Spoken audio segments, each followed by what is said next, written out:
एका गावामध्ये ज्ञानदेव नावाचा एक मोची राहत होता. गावातल्या रस्त्यावरती एका किनाऱ्यावरती बसून येणाऱ्या जाणाऱ्या लोकांचे चपले शिवत असायचा आणि त्याचा 8 वर्षाचा मुलगा बिट्टू बूट पॉलिश करत असायचा. तो त्याच्या शाळेतही जात असायचा.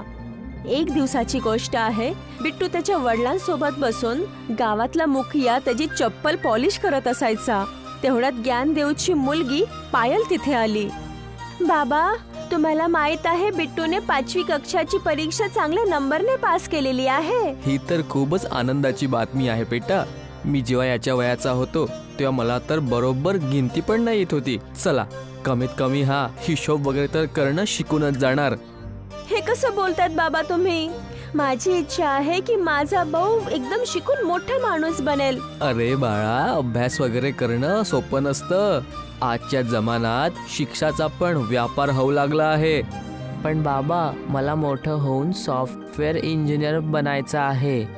तुम्हाला माहित आहे, मी आपल्या क्लासमध्ये सगळ्यात चांगलं कम्प्युटर चालवतो. बिट्टू एकदम बरोबर बोलतोय बाबा. मास्टरजी सांगत होते की बिट्टूची बोटं कम्प्युटरच्या कीबोर्डवरती एकदम घोड्यासारखी पळत असतात. मुखिया हसत हसत ज्ञानदेवला म्हणाला, तुझा मुलगा बिट्टू खूपच जास्त हुशार आहे ज्ञानदेव. माझा विचार आहे की ह्या विचाराला समोरनं शिकवणं याच्यासोबत खूप मोठा अन्याय करण्यासारखं असणार. गोष्ट तर तुमची बरोबर आहे मुखियाजी, पण मी काय करू शकतो? तुम्हाला तर माहित आहे की मी एक मोची आहे. तुम्हीच सांगा, मी भला दिवसभर लोकांचे जोडे शिवून आणि पॉलिश करून किती कमवू शकणार आहे? मी तुझी गोष्ट समजत आहे. शहरात माझा भाचा दिनेश आणि भाची रुक्मिणी राहते. तुला हवं तर काही दिवसांसाठी तुझ्या भावाला तिकडे घेऊन जाऊ शकतो. मी त्यांना फोनवर सांगतो. ते नक्की कुठल्या चांगल्या कॉम्प्युटर इन्स्टिट्यूटमध्ये याची ॲडमिशन करून टाकतील. तुम्हा दोघा पोरांना तिथे कुठलीच खाण्यापिण्याची समस्या पण होणार नाही. तुमचा खूप खूप धन्यवाद मुखियाजी. तुमचे तसे पण माझ्या कुटुंबावर खूप उपकार आहेत. अरे हा धन्यवाद कसला ज्ञानदेव. तुझा बिट्टू चांगला शिकून येईल तर आपल्याच गावाचं नाव रोशन करेल ना. दुसऱ्या दिवशी पायल तिचा छोटा भाऊ बिट्टूला घेऊन शहरामध्ये एका घराच्या समोर डोअरबेल वाजवत होती. कोण आहेस तो?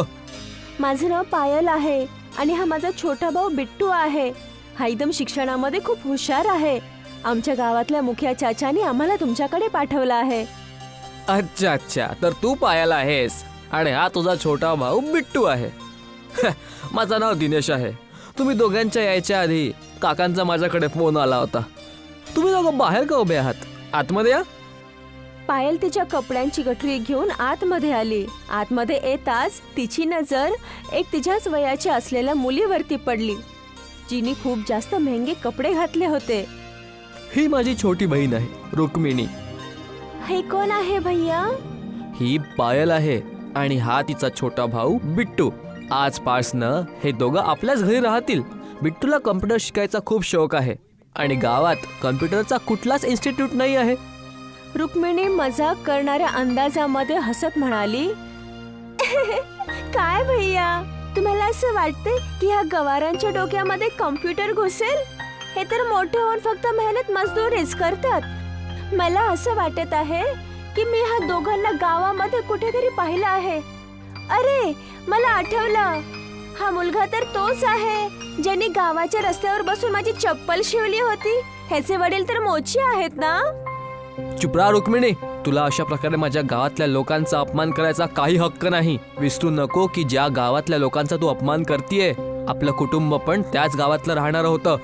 ते तर सगळं ठीक आहे भैया, पण तू ह्या गोष्टींना का नाही समजत की कम्प्युटर इंटेलिजंट लोकांच्या डोक्यात जातं, मोचीच्या डोक्यामध्ये नाही. एवढं बोलून रुक्मिणी एकदम रूमच्या आतमध्ये गेली. तिच्याकडनं मी माफी मागतो. ते काय आहे ना की आईबाबांच्या जाण्यानंतर मी तिची खूप लाड प्रेमाने परवरिश केली आहे, म्हणून त्यामुळे थोडी बिघडली आहे. काही हरकत नाही. मला त्यांच्या बोलण्याचं वाईट नाही वाटलं. तुम्ही दोघं हात पाय धुवून जेवण करा.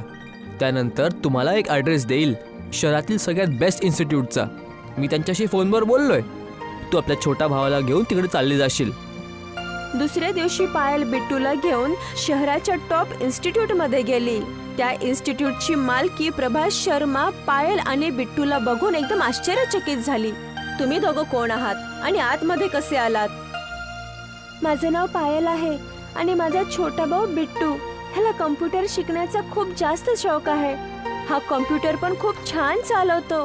कम्प्युटरच्या कीबोर्ड वरती ह्याची बोटं तर घोड्यासारखी चालतात. बास बास, जास्त कौतुक करण्याचं कारण नाहीये. तुमच्या दोघांचे कपडे बघून तर मला अजिबातही असं वाटत नाहीये की तुम्ही दोघांनी कम्प्युटरचं तोंडही पाहिलं असेल.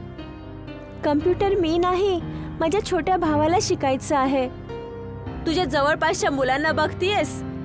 हे शहरातल्या टॉप कॉन्व्हेंट स्कूलची मुलं आहेत आणि खूप श्रीमंत घरातली मुलं आहेत. मला असं वाटते की तुझ्या वडिलांनी तुला या छोट्या भाईला कोणत्या सरकारी शाळेमध्ये शिकवलं असेल, ते पण कुठून तरी पैसे उधार घेऊन. हे खरं आहे की माझे वडील खूप जास्त गरीब आहेत. ते मोची आहेत आणि माझा भाऊ त्यांच्या कामामध्ये हातही बाटवतो.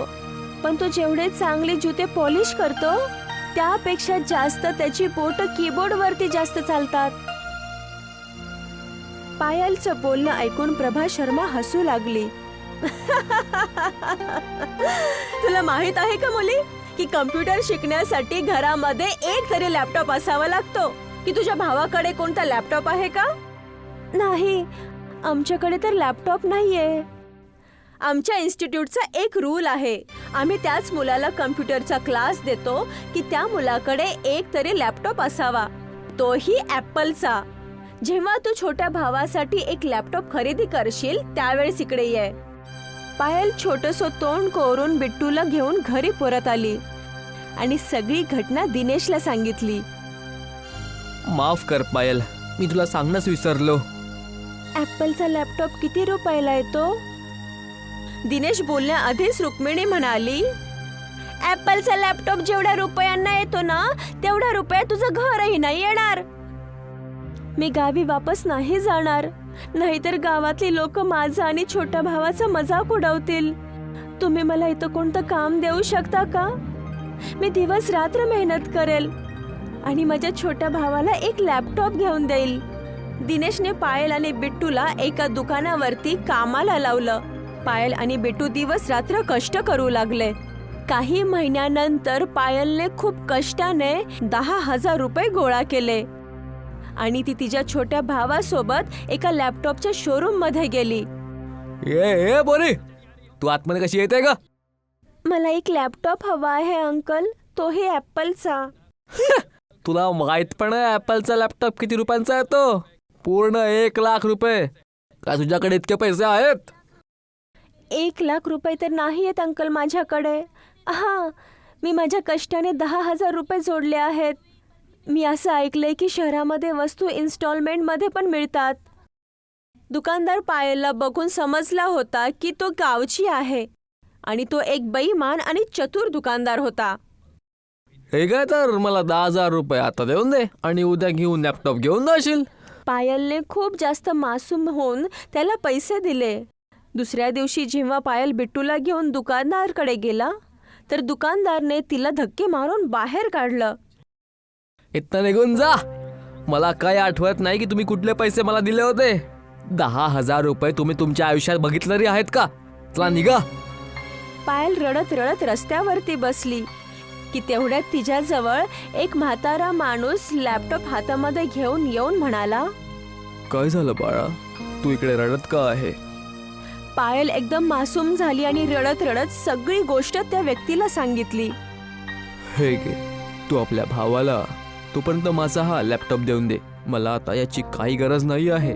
जेव्हा तुझा भाऊ कम्प्युटर चालवण्यामध्ये निपुण होऊन जाईल तेव्हा मी तुझ्याकडनं हे परत घेऊन जाईल. पण तुम्हाला आमची मदत का करायची आहे? तुला हे सांगायला की ह्या जगातले सगळे लोक वाईट नसतात. एवढं बोलून ती व्यक्ती तिथून निघून गेला आणि लॅपटॉप पायलकडे दिला. पायल आनंदाने तिच्या छोट्या भावाला म्हणाली, चल लवकरच तुझ्या बोटांचं कमाल दाखव आणि मला फोटोशॉप मध्येच लॅपटॉपचाच फोटो काढून दाखव. बिट्टूने फटाफट एक लॅपटॉपची इमेज बनवली. पण जसं त्याने तो फोटोशॉप वरती इमेज तयार केली, अचानकपणे त्या दोघांना एकदम झोप आली आणि एकदमच दुसऱ्या वेळी त्यांच्या समोर एक दुसरा लॅपटॉप ठेवलेला होता. हे कसं झालं? आपल्याकडे तर एकच लॅपटॉप होता. माहित नाही ताई, हे झालं कसं? जरा अजून एक इमेज बनव. बिट्टूने अजून एक दुसरी इमेज बनवली आणि पहिल्यासारखंच त्यांनी तिथं दुसरा लॅपटॉप बघितला. हा तर बिलकुल तसाच लॅपटॉप आहे जशी मी इमेज बनवली होती. असं वाटतंय हा लॅपटॉप जादुई आहे. जरा लॅपटॉप मध्ये दुसऱ्या वस्तूची इमेज बनवून बघ. बिट्टूने लॅपटॉप वरती जेव्हा दुसऱ्या वस्तूची इमेज बनवली तर तिथे कोणताही चमत्कार नाही झाला. आणि जसं त्याने लॅपटॉपची इमेज बनवली आणि जसं इमेज बनली तर त्याच्या समोर एक लॅपटॉप अजून एक आला. पायलला समजलं की लॅपटॉपच्या आतमधून लॅपटॉपच येत आहेत. दीदी, ह्या लॅपटॉपची किंमत कमीत कमी 1,00,000 रुपयांची होतील. असं तर आपण खूप श्रीमंत होऊन जाऊ. नाही बिट्टू, आपण हा लॅपटॉप फक्त 1 रुपयामध्ये विकूयात, कारण आपल्यासारखी सगळी गरीब मुलं जी आहेत तेही कम्प्युटर शिकतील. त्या दिवसानंतर बिट्टू दिवसभर लॅपटॉप मधून खूप सगळे लॅपटॉप काढू लागला आणि पायल गरीब मुलांना त्या लॅपटॉपला 1 रुपयामध्ये देत असायची. अशाच प्रकारे काही दिवसानंतर त्या दोघांनी एवढी रक्कम गोळा केली की बिट्टूचे ऍडमिशन त्याच कम्प्युटर इन्स्टिट्यूट मध्ये होईल. पायल बिट्टूला घेऊन हातामध्ये लॅपटॉप घेऊन इन्स्टिट्यूटच्या आतमध्ये गेली. हे घ्या मॅडम तुमची फीज.